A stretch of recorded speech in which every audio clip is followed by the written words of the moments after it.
Hi, this is Clara for Blockchain of Things. Today, we will cover how to use Catenis Flow Nodes. The Catenis Flow Node palette can be used with the core Node-RED nodes to build your own blockchain applications. If you haven't installed the Catenis Flow palette into Node-RED, check out our previous video at this link. Then come back to this video. If you are running Node-RED locally on your Mac or PC, first open your terminal and launch Node-RED.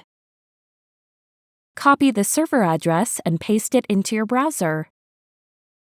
To view or edit a node's properties, first drag and drop a Catenis Flow node to the workspace. Then double-click on the node and a slide-out panel will appear exposing the node's properties.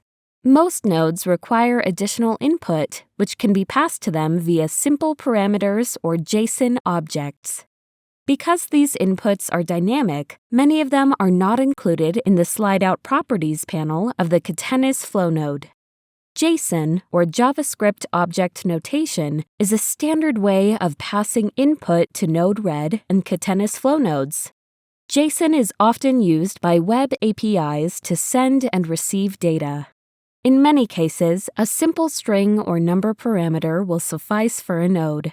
However, a JSON object will allow you to pass in more robust configuration information and override a node's default configuration. Note that inputs injected into Catenis Flow nodes containing alternate node properties will override the properties set on the node's slide-out properties panel.